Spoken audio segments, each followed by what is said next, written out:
कुछ अल्फाज वक्त के साथ धुंधला जाते हैं, लेकिन कुछ सदियों तक गूंजते रहते हैं। तो आज हम ऐसी एक शख्सियत की बात करेंगे जिनकी कही बातें, जिनकी लिखी तहरीरें 700 साल गुजरने के बाद भी मायने रखती हैं। शेख शरफुद्दीन यहिया मनेरी।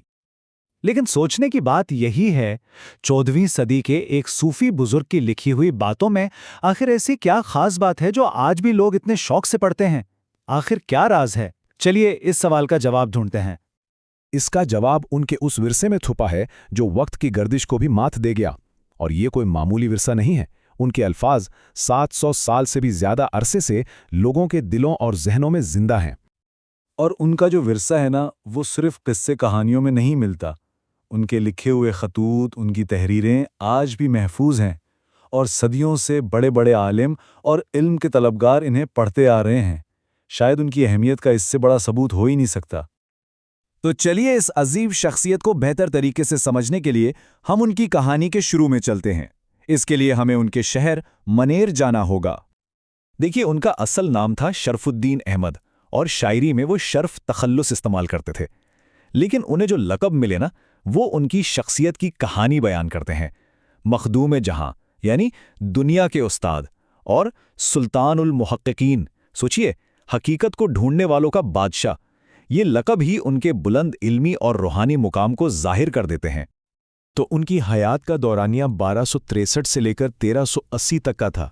वो बिहार के मनेर शरीफ में एक आला ख़ानदान में पैदा हुए और उनका इंतकाल बिहार शरीफ में हुआ। यानी उनकी पूरी ज़िंदगी और उनके काम का मरकज़ बिहार की सरज़मीन ही रही। उनका ख़ानदान भी कोई मामूली नहीं था। उनका सिलसिला हज़रत ज़ुबैर इब्ने अब्दुल मुत्तलिब से जा मिलता है। उनके परदादा इमाम मोहम्मद ताज फ़क़ीह अपने दौर के माने व आलिम थे, एक ज़बरदस्त जुरिस्ट थे। उनका ख़ानदान सीरिया से हिजरत करके बिहार के मनीर में आकर बस गया था। इसका मतलब साफ है कि इल्म और रूहानियत उन्हें विरसे में मिली थी। तो सवाल ये है कि एक होनहार तालिबे इल्म से इतने बड़े, इतने गहरे मुफक्किर बनने का सफ़र कैसा था? चलिए उनके इस तालीमी सफ़र पर भी एक नज़र डालते हैं। इस कहानी की शुरुआत उनके वालिद शेख कमालुद्दीन याया मुनेरी से हुई, जिन्होंने अपने बेटे के अंदर छुपा हुआ जौहर पहचान लिया। उन्होंने शरफुद्दीन को बेहतर तालीम के लिए सुनार गांव भेज दिया।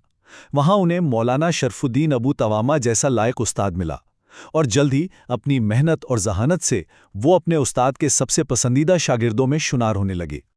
देखिए, इल्म हासिल करना तो उनकी कहानी का एक हिस्सा था, लेकिन उनकी शख्सियत का जो सबसे रोशन पहलू है वो है उनका रूहानी सफ़र।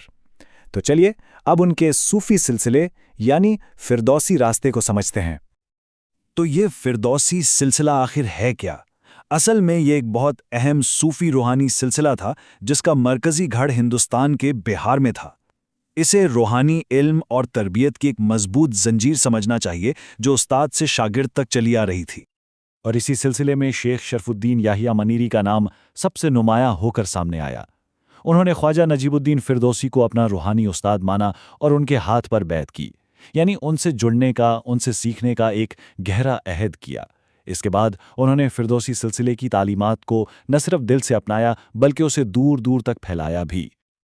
तो अब उनकी ज़िंदगी के इन पहलुओं को जानने के बाद चलिए वापस अपने पहले और बुनियादी सवाल पर आते हैं कि आखिर उनके अल्फाज में ऐसी क्या हिकमत है, ऐसी क्या ताकत है जो हर दौर में जिंदा रहती है?